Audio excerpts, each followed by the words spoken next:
Comment inviter les gens, les non-musulmans à l'islam? Est-ce que nous avons comme responsabilité d'inviter les non-musulmans à l'islam? Comment, quels sont les buts et quelle est la nécessité, quelles sont les preuves qui prouvent la nécessité d'inviter les non-musulmans à l'islam et quelles sont les méthodes pour inviter un non-musulman à l'islam? Bismillah ar-Rahman ar-Rahim.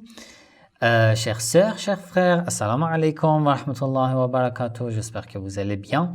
Bienvenue à un nouveau épisode de mes podcasts, les leçons chiites. C'est l'épisode numéro 18 de la série Leçons chiites. Dans ce podcast, je vais parler de toutes ces questions que je vous ai données au début et je vais vous donner en résumé des conseils et des explications à ce sujet, Inch'Allah. Ad-da'wa, dans la langue arabe, nous disons ad-da'wa. Ad-da'wa, ça veut dire le rappel ou invitation à l'islam. Alors, ça c'est un sujet très important. Dans plusieurs branches islamiques, vous voyez que des groupes sous le nom de ad-da'wa, par exemple, l'invitation à l'islam, le rappel vers l'islam, attirer les non-musulmans à l'islam, etc., etc. Ils font beaucoup d'efforts.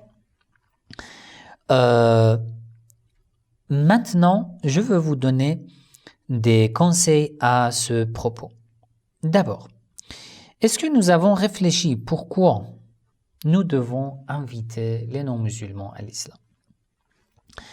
Vous me répondez peut-être que c'est une responsabilité, c'est en fait la suite de la mission des prophètes et des imams, alayhimus salam. Ils ont fait tout leur effort pour inviter les gens vers l'islam. D'accord? Moi aussi, je suis d'accord, je ne suis pas contre. Mais il y a beaucoup de détails, il faut faire attention. Oui, le fait d'attirer quelqu'un à l'islam, quelqu'un qui n'est pas musulman à l'islam, est important. Oui, je comprends très bien. Mais tout dépend de la situation d'un musulman qui veut faire une telle chose, de son statut, de son savoir, de ses caractères, de son comportement, de sa méthode, comment il parle, etc., etc. Pourquoi nous voulons inviter les gens? Parce que nous croyons que l'islam est la meilleure religion, est la meilleure voie pour atteindre la lumière, pour atteindre la paix, pour atteindre la joie, pour atteindre la sagesse, pour atteindre le trésor spirituel, etc., etc., etc. Du fait que nous croyons à tout cela, nous voulons montrer cette vérité à nos musulmans. Montrer cette vérité. D'accord? Le but, c'est d'avoir une vie bien, en fait, sain et sauf, lumineuse, en paix, sans guerre, sans division. Voilà, comme vous voyez, joyeuse, heureuse, parfaite.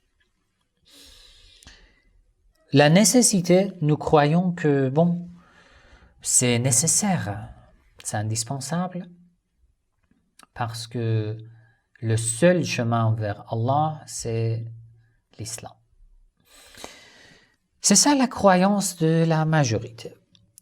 Moi, personnellement, je vous donne des conseils. Moi, personnellement, je crois que ce n'est pas obligatoire d'inviter directement les gens à l'islam. Nous choisissons toujours la solution la plus facile, et c'est quoi? De prêcher directement, d'inviter directement les gens à l'islam. C'est faux. C'est pas une bonne méthode. D'après les enseignements du prophète Mohammed sallallahu alayhi wa sallam, l'invitation à l'islam, le fait d'attirer les gens à l'islam se fait par le comportement, non pas par les paroles. nous avons l'habitude de parler toujours, sans avoir de bons comportements.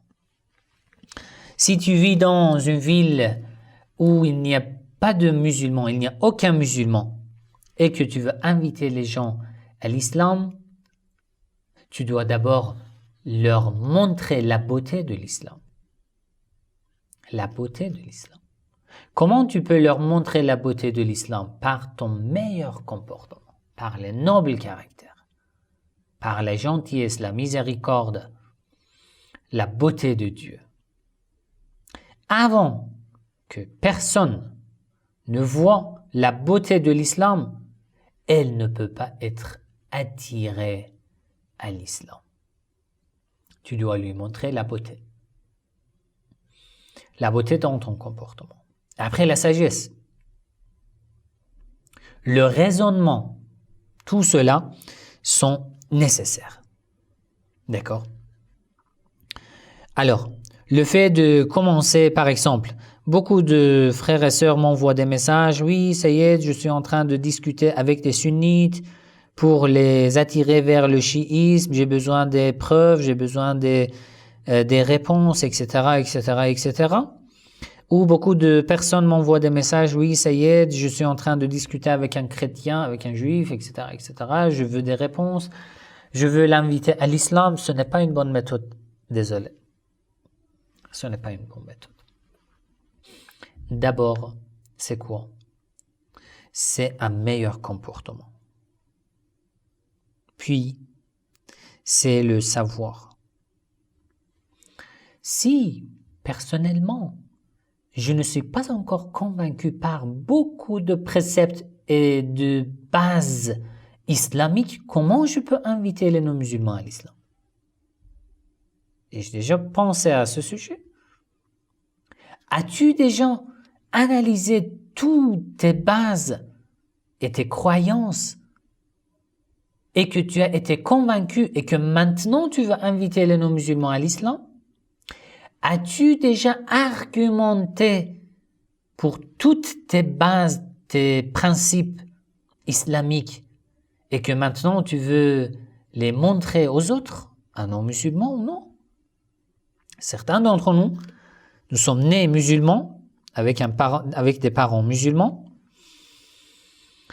et nous pensons que toutes nos croyances sont bien logiques et que nous avons comme responsabilité d'inviter tout le monde à l'islam. Mais ce n'est pas une bonne méthode. La bonne méthode, après avoir un meilleur comportement, la sagesse, la miséricorde, la gentillesse, la politesse, c'est quoi? C'est le savoir. Un savoir profond, pas superficiel. Tu vois tes bases et tes croyances avec tes propres lunettes. Mais si tu veux inviter un non-musulman, tu dois mettre ces lunettes sur tes yeux.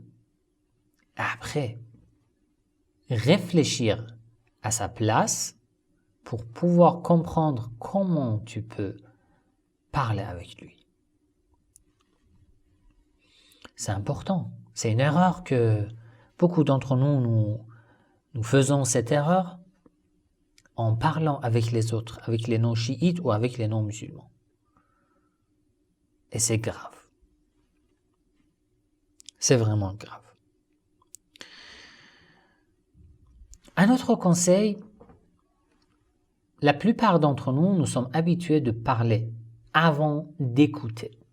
Alors que les imams, alayhimus salam, avaient l'habitude d'écouter avant de parler. Vous pouvez lire beaucoup de discussions scientifiques des imams, alayhimus salam, avec les impies, avec les païens, avec les non-musulmans. Les réunions de l'imam al-Rada alayhi salam avec les chrétiens, les juifs, les polythéistes, de l'imam al-Sadiq alayhi salam, de l'imam al-Baqir alayhi salam, etc. et des autres imams, ils avaient l'habitude d'écouter avant de parler. Essaye d'écouter ces paroles, les paroles de la personne avec qui tu parles, ses arguments, ses preuves, de comprendre comment il pense, comment il réfléchit, avant de lui dire quelque chose. Parfois, certains m'envoient des messages, Saïd, oui, je suis en train de parler sur, par exemple, le Coran, par exemple, avec un chrétien.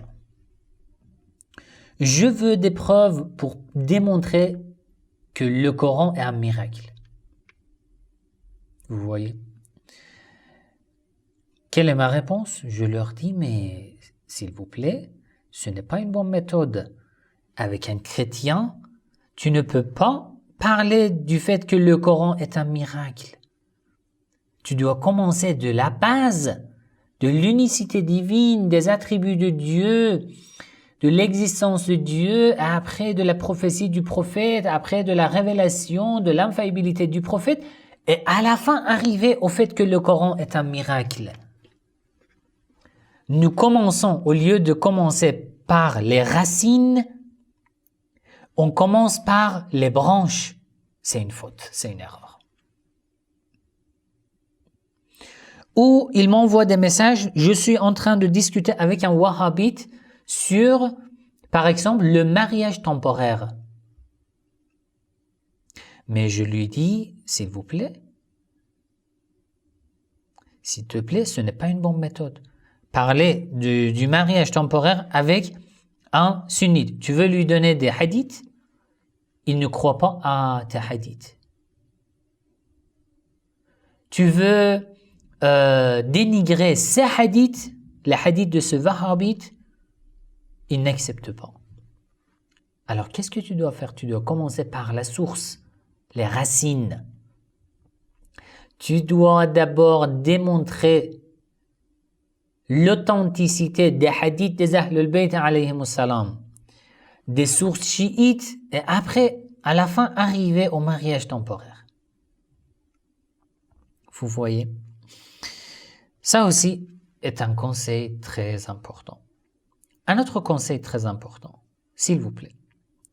Si vous n'êtes pas patient, si vous n'êtes pas gentil, si vous, avec tous mes respects, si vous n'arrivez pas à rester calme dans les discussions, ne commencez jamais aucune discussion avec les autres. Jamais. Vous n'êtes pas obligé d'inviter tout le monde à l'islam. Si vous voyez que vous ne pouvez pas rester calme et poli et ne pas vous fâcher sans vous fâcher, s'il vous plaît, ne commencez aucune discussion. Allah ne va pas vous châtier. Allah ne va pas vous interroger. Pourquoi tu n'as pas invité cette personne à l'islam? D'accord? Les Ahlul Bayt alayhimus salam n'ont jamais manqué le respect à l'égard des autres. N'ont jamais insulté les non-chiites et les non-musulmans. Ils n'ont jamais insulté. Ils étaient toujours polis. Les imams alayhimus salam ont été insultés, mais ils n'ont jamais insulté les autres. Si je n'arrive pas à me maintenir, à me contrôler, à me garder calme et poli, je n'ai pas le droit de commencer une discussion. Je vais gâcher la vision de cette personne de l'islam. Je vais lui donner une mauvaise vision de l'islam. Un jour, un élève de l'imam as-Sadiq alayhi salam était en train de discuter avec un polythéiste, Ibn Abil Awja. Il s'appelait Ibn Abil Awja. Hisham s'est fâché au cours de la discussion. Cette personne, polythéiste, lui a dit: n'es-tu pas l'élève de Ja'far ibn Muhammad al-Sadiq? Il a dit: oui, je suis son élève. Cette personne a dit: alors pourquoi tu te fâches? J'ai dit des paroles pires que ce que je t'ai dit à ton imam, à ton professeur, à Ja'far al-Sadiq, mais il ne s'est jamais fâché contre moi. C'est ça la méthode des imams alayhimus salam. Donc, ça aussi, c'est un conseil très important. Vous n'êtes pas obligé d'inviter les gens à l'islam, s'il vous plaît. Si vous voyez que vous n'avez pas les moyens, vous n'avez pas la compétence, vous ne pouvez pas vous garder calme et gentil et logique, ne commencez aucune discussion. Si vous voyez que vous n'avez pas encore assez d'informations, assez de preuves, d'arguments, assez d'arguments pour démontrer, par exemple, pour un chrétien, un enseignement islamique, ne commencez jamais une telle discussion. Jamais. C'est très important. Donc, la patience, la politesse, après, le fait de ne pas se fâcher, à côté d'avoir un savoir bien approfondi et un meilleur comportement. Tous ces éléments constituent les bases d'une invitation correcte à l'islam. Et un autre conseil, commencez par les sources, ne pas par les branches. D'accord? Tous ces conseils vous aident à avoir une vision plus correcte pour inviter les gens à l'islam. Après, les imams alayhim salam ont dit, vous pouvez transmettre la beauté de nos paroles à non-musulmans. Ils vont être attirés par la beauté de nos paroles et ils vont venir vers nous. Voilà, c'est tout. C'était juste un résumé, juste des conseils pour si vous voulez inviter quelqu'un à l'islam. Et une dernière chose, c'est quoi? Le but de l'appel à l'islam n'est pas de faire convaincre les gens. N'essayez pas de faire convaincre les gens. Si ton but est de faire convaincre une personne non musulmane, tu ne vas pas réussir. Le but, c'est quoi? Le but, c'est de transmettre les argumentations, les preuves intellectuelles, les sources, la beauté de l'islam. Soit il va accepter, soit il ne va pas accepter. Si ton but est de faire convaincre une personne, et si elle n'est pas convaincue, tu vas te fâcher. Tu vas sortir de, je peux dire de la zone de la politesse, si je peux dire comme ça. Après, si tu essayes de faire convaincre les gens, tu ne te permets pas d'écouter ces paroles. Il faut avoir une pensée libre et ouverte. Essayez d'entendre avant de parler. Écoutez les paroles, les argumentations avant de parler. D'accord? Tous ces conseils sont très importants. En tous les cas, si vous avez d'autres questions à ce sujet, vous pouvez m'écrire dans les commentaires. À partir de l'épisode suivant, je vais commencer le chapitre sur l'imam. D'accord? Tout ce qui concerne les imams alayhimus salam. Jusqu'ici, nous avons parlé de Dieu, de l'unicité divine, de la prophétie.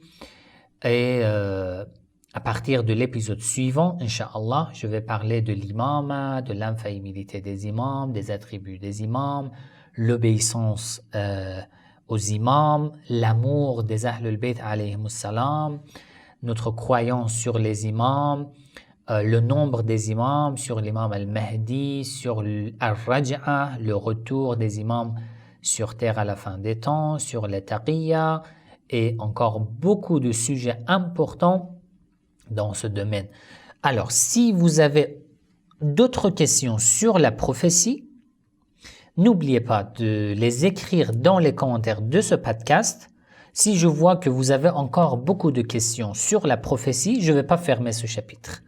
Je vais faire encore des épisodes pour vous répondre avant de commencer le chapitre de l'imam. Donc, cet épisode que vous avez écouté jusqu'ici, c'était le dernier épisode du chapitre de la prophétie. Alors, je vais attendre vos commentaires. Si vous avez des questions concernant la prophétie, écrivez dans les commentaires. Si les questions sont très importantes, je vais faire des épisodes encore sur la prophétie. Et à la fin, après, je vais commencer le chapitre de l'imam, Inch'Allah. N'oubliez pas d'en vous dire. Wassalamu alaikum wa rahmatullahi wa barakatuh.